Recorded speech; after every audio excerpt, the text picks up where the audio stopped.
The story of Islam's origins is one of the most transformative narratives in human history.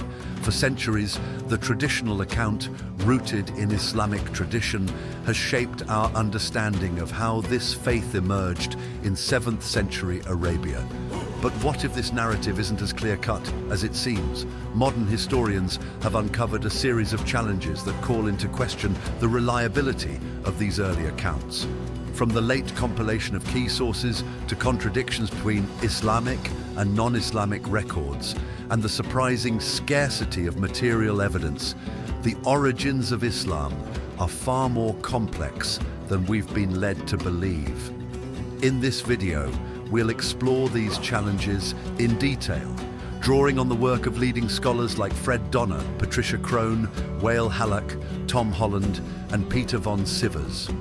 By the end, you'll have a deeper understanding of the historiographical debates surrounding one of history's most pivotal moments.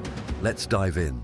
One of the most significant challenges to the traditional narrative of Islamic origins lies in the late compilation of Islamic sources. The Hadith collections, biographies of the Prophet, and early Islamic histories that form the backbone of Islamic historiography were written 2 to 3 centuries after the events they describe. Take, for example, the works of Ibn Ishaq, redacted by Ibn Hisham, and al-Tabari's monumental history of the prophets and kings. These texts provide a wealth of detail, but their distance from the events raises serious questions about their reliability. As Fred Donner notes in Narratives of Islamic Origins, the sources we possess today represent the product of a community that had long since defined itself, its origins, and its mission.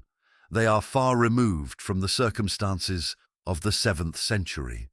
This temporal gap suggests that these sources may reflect the theological and political priorities of the Abbasid era rather than the historical realities of early Islam. To understand why this is such a critical issue, we need to look at the historical context in which these sources were compiled. The Abbasid Caliphate, which ruled from 750 to 1258 CE, was a period of immense cultural and intellectual flourishing. It was during this time that many of the key Islamic texts we rely on today were written.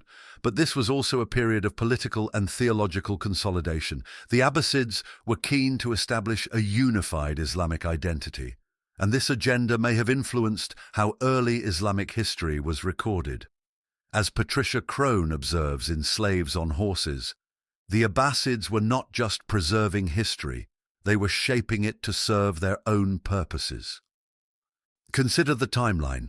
Muhammad lived in the early 7th century, but the earliest surviving biography, Ibn Ishaq's Sirah, was written around 150 years later. The Hadith collections, which record the sayings and actions of the Prophet, were compiled even later in the 9th century. This raises a critical question. Can we trust sources written centuries after the fact to provide an accurate account of early Islam? Or are they better understood as reflections of the Abbasid era's theological and political priorities? The problem is compounded by the fact that many of these sources were transmitted orally before being recorded. Wael Halak, in The Origins and Evolution of Islamic Law, highlights the vulnerabilities of oral traditions. Oral traditions were shaped and reshaped not only by memory, but by the social, legal, and political needs of their time. This raises the possibility that the stories we have about Muhammad's life and the early Islamic community were influenced by the needs and agendas of later generations. Tom Holland, in the Shadow of the Sword, takes this a step further, arguing, "The sheer scale of the gap between the events of the 7th century and their recording in the 9th century leaves us with a narrative that is more theological than historical." To illustrate this, let's take the example of the Sirah, or biography of the Prophet. Ibn Ishaq's Sirah is one of the earliest and most influential accounts of Muhammad's life, but it was written over a century after his death. Moreover, the version we have today is not even Ibn Ishaq's original text. It's a redaction by Ibn Hisham, who lived another 50 years later. Ibn Hisham explicitly states that he omitted material he considered irrelevant or unreliable, which means we're dealing with a filtered version of an already late source. As Gregor Scholer, a scholar of early Islamic history, notes, the Surah is not a straightforward historical account, but a literary construct shaped by the concerns of its time. This filtering process is not unique to the Surah. The Hadith collections, which are central to Islamic law and theology, underwent a similar process of selection and redaction.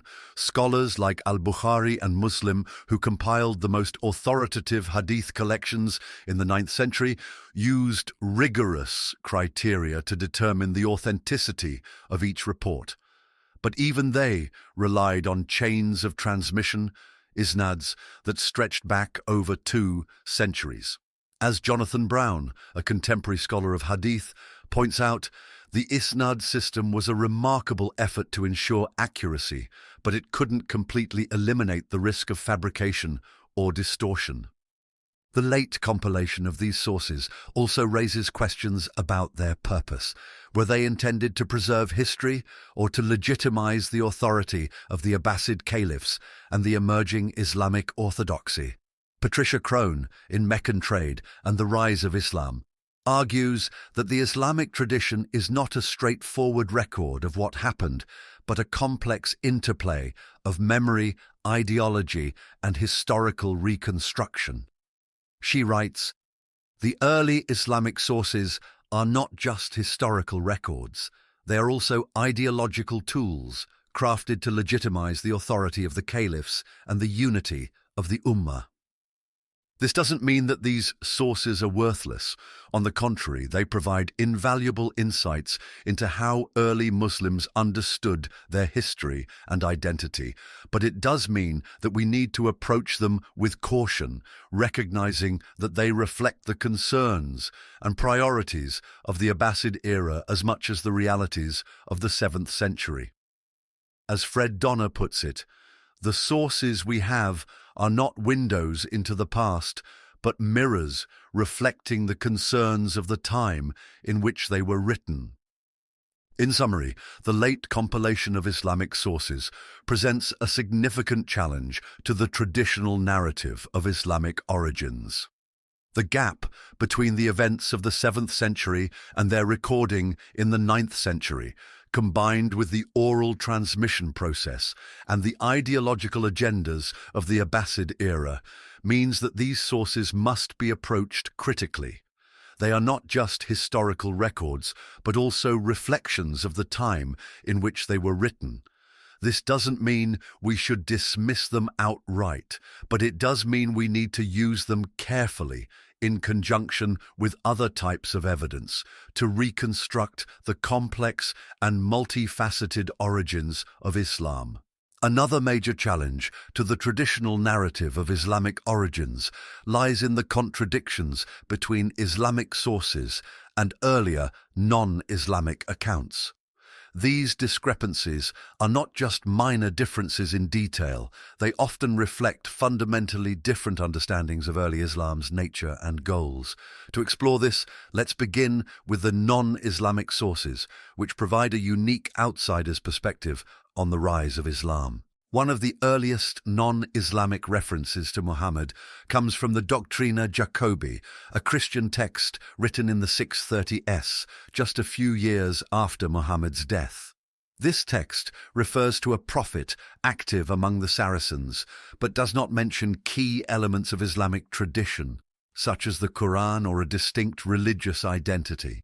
Instead, it portrays Muhammad as a political and military leader rather than a religious figure. As Robert Hoyland, a scholar of early Islamic history, notes, the Doctrina Jacobi reflects the perspective of a Christian community grappling with the rapid rise of a new power, but does not yet recognize it as a distinct religious movement. Similarly, the Syriac Chronicle of 640, written by a Christian monk in Mesopotamia, mentions Muhammad but focuses on his role as a military leader. It describes the Arab conquests as a series of raids rather than a religiously motivated campaign.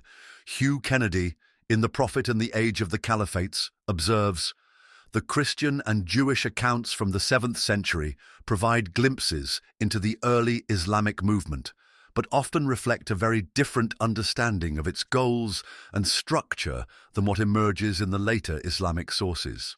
These non-Islamic sources suggest that early Islam may have been perceived differently by outsiders than by later Muslim historians. While the Islamic tradition emphasizes Muhammad's role as a religious prophet and the Quran as a divine revelation, the non-Islamic sources focus on his political and military achievements. This raises important questions. Was early Islam primarily a religious movement, or was it a political and military phenomenon that later acquired a religious identity? And how do we reconcile these differing perspectives? The contradictions don't stop there. Even within Islamic sources, there are significant inconsistencies. For example, accounts of Muhammad's interactions with Jewish clans in Medina vary widely, from peaceful coexistence to violent confrontation. Some sources describe Muhammad as a mediator who sought to build alliances with the Jewish tribes, while others portray him as a military leader who expelled or massacred them. Patricia Crone in Meccan Trade and the Rise of Islam highlights the difficulty of reconciling these contradictions.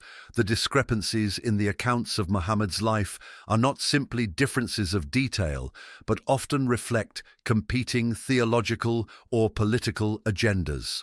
Take, for instance, the story of the Banu Qurayza, a Jewish tribe in Medina. According to some accounts, Muhammad ordered the execution of hundreds of men from the tribe after a siege. Other accounts, however, suggest that the tribe was treated more leniently. These conflicting narratives have led historians to question whether the traditional account reflects historical events or later embellishments. As Wael Halak notes in The Origins and Evolution of Islamic Law, the early Islamic sources are not just historical records, they are also ideological tools crafted to legitimize the authority of the caliphs and the unity of the Ummah. These internal contradictions are not limited to Muhammad's interactions with Jewish tribes. They also extend to key events in his life, such as the revelation of the Quran and the early years of his mission in Mecca. Some sources describe Muhammad receiving his first revelation in a cave on Mount Hira, while others suggest that the revelations began in a different context. Similarly, accounts of the early Muslim community in Mecca vary widely, with some emphasizing persecution and others focusing on gradual growth. As Tom Holland observes in the Shadow of the Sword, the early Islamic sources are not a window into the 7th century, but a mirror reflecting the concerns and priorities of the 9th.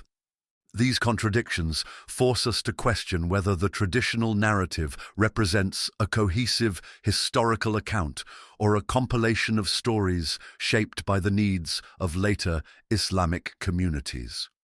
Were these inconsistencies the result of oral transmission, where stories were reshaped over time? Or were they deliberate attempts to promote specific theological or political agendas? As Peter von Sivers argues in The Islamic World in the Age of European Expansion, the early Islamic sources are not just historical records, they are also ideological tools, crafted to legitimize the authority of the caliphs and the unity of the Ummah. In summary, the contradictions across accounts, both between Islamic and non-Islamic sources and within Islamic tradition itself, present a significant challenge to the traditional narrative of Islamic origins. These discrepancies force us to question whether the traditional narrative is a cohesive historical account or a compilation of stories shaped by the needs of later Islamic communities. By engaging with these contradictions, we gain a deeper understanding of the complex and multifaceted process that gave rise to one of history's most transformative civilizations.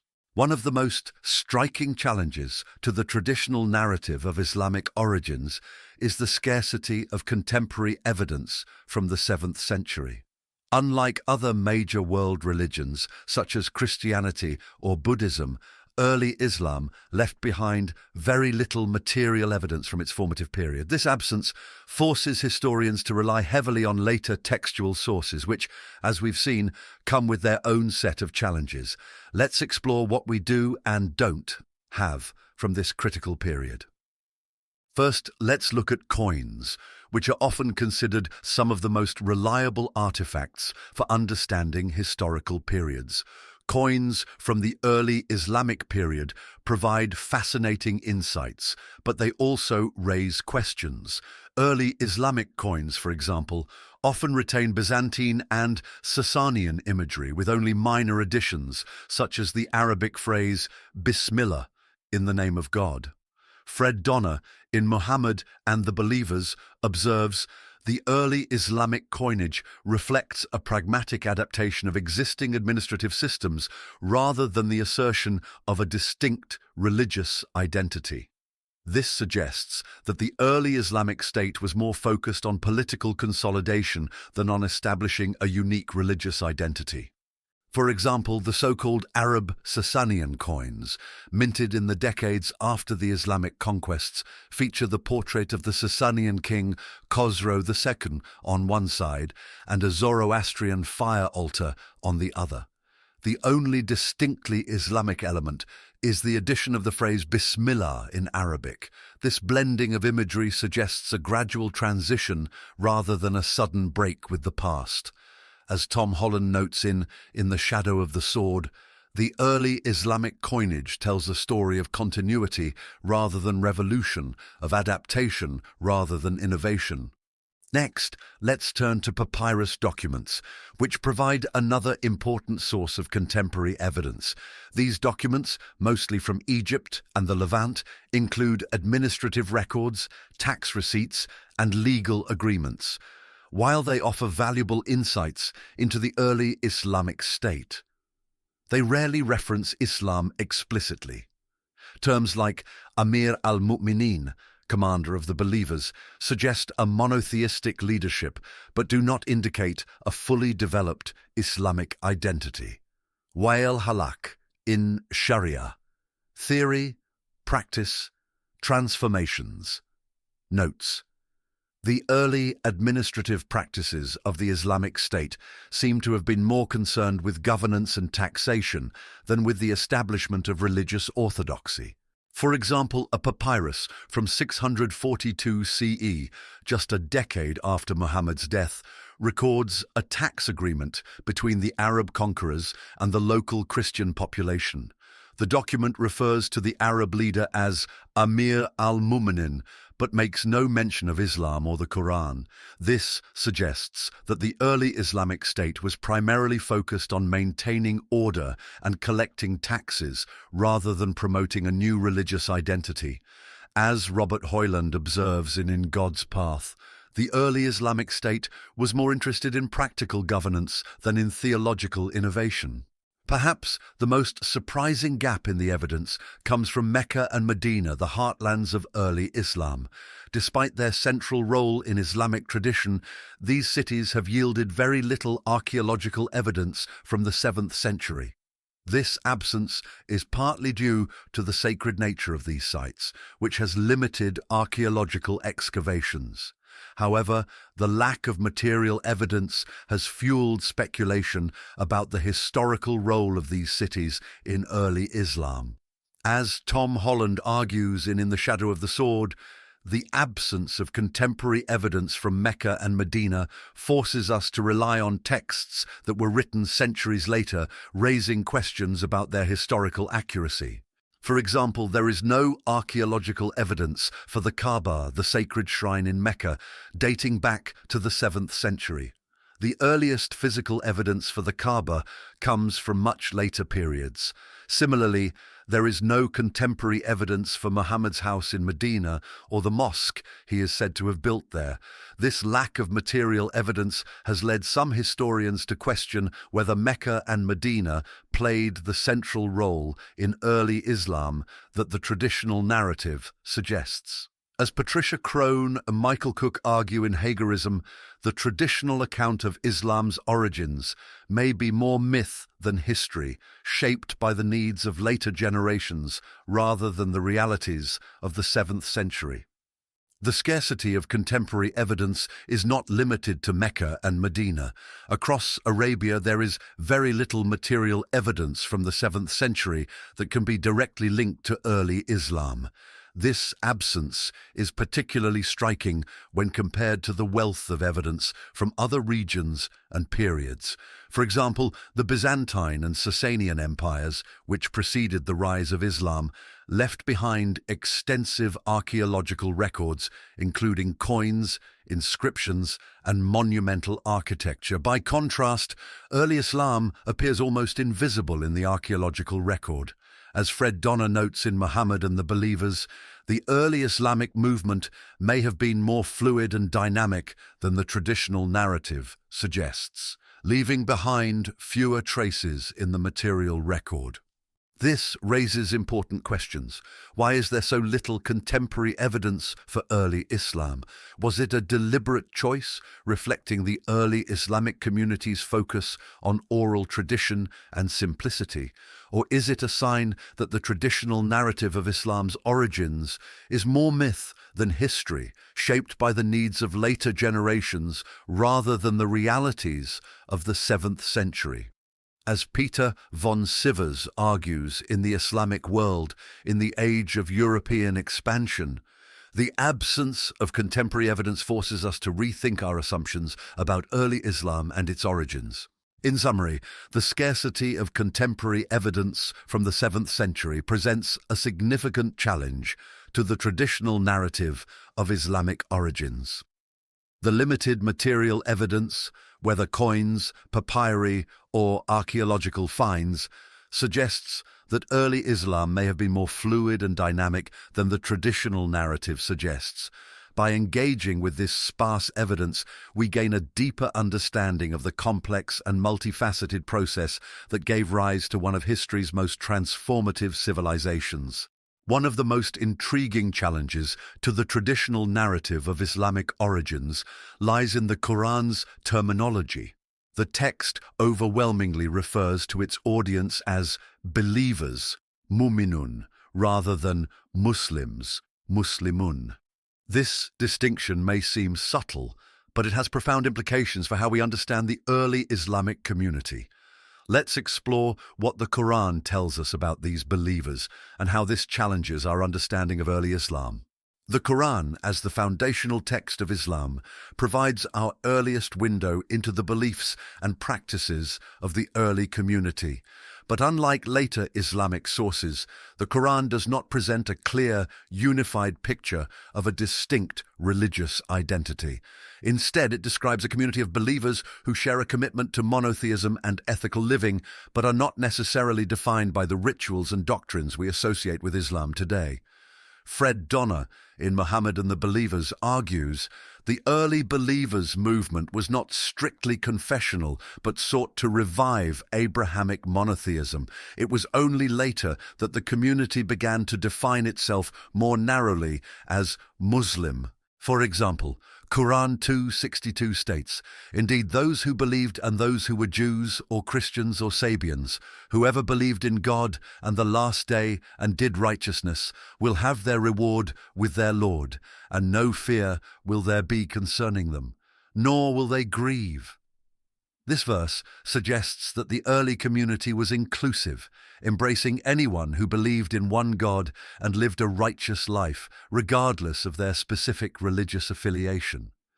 As Jonathan Berkey notes in The Formation of Islam, the Quran's inclusivity reflects the fluid and dynamic nature of the early Islamic community, which had yet to solidify its religious boundaries. This fluidity is further reflected in the Quran's use of the term Muslim. While the word appears in the text, it is used far less frequently than believer, and often in a broader sense, meaning one who submits to God. This suggests that the early community may have seen itself as part of a larger monotheistic tradition rather than a distinct religious movement. As Patricia Crone observes in Meccan Trade and the Rise of Islam, the Quran's language reflects a community that was still in the process of defining itself, drawing on existing monotheistic traditions rather than breaking away from them. This raises important questions. When and how did the early community transition from a broad movement of believers to a distinct religious identity defined as Islam? And what role did Muhammad play in this process? The Quran itself provides few answers, as it focuses more on theological and ethical teachings than on historical details.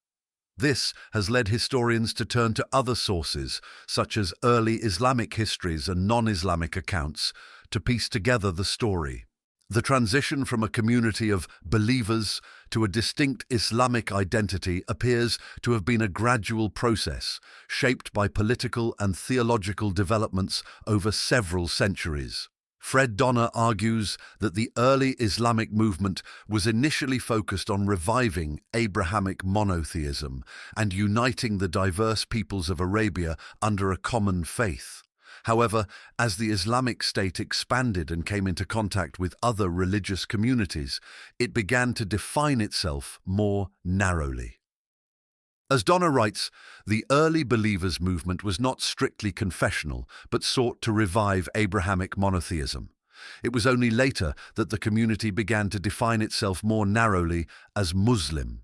The crystallization of a distinct Islamic identity appears to have taken place during the Abbasid period, when the Islamic Empire had long since expanded and solidified its political and cultural dominance. It was during this time that the Hadith collections, biographies of the Prophet, and early Islamic histories were compiled, providing a coherent narrative of Islam's origins. However, as we've seen, these sources were written centuries after the events they describe and reflect the concerns and priorities of the Abbasid era. This raises important questions. To what extent does the traditional narrative of Islam's origins reflect historical events, and how much of it is a product of later theological and political developments? And what does this mean for our understanding of early Islam? As Peter von Sievers notes in The Islamic World in the Age of European Expansion, the transition from a community of believers to a distinct Islamic identity was a gradual process shaped by political and theological developments over several centuries. In summary, the challenge of defining believers forces us to rethink our understanding of early Islam, the Quran's inclusive language, and the gradual emergence of a distinct Islamic identity suggest that the early community was more fluid and dynamic than the traditional narrative suggests. By engaging with these challenges, we gain a deeper understanding of the complex and multifaceted process that gave rise to one of history's most transformative civilizations. The traditional narrative of Islam's origins is a complex tapestry woven from theological, political, and cultural threads. While it offers a coherent story for believers, its historical reliability remains an open question.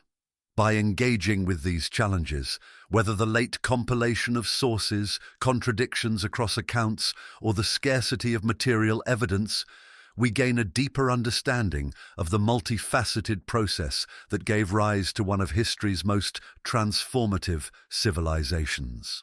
What do you think about these challenges? Do they change your perspective on early Islamic history? Let me know in the comments below. And if you enjoyed this deep dive, don't forget to check out my other videos exploring the fascinating intersections of history, religion, and culture.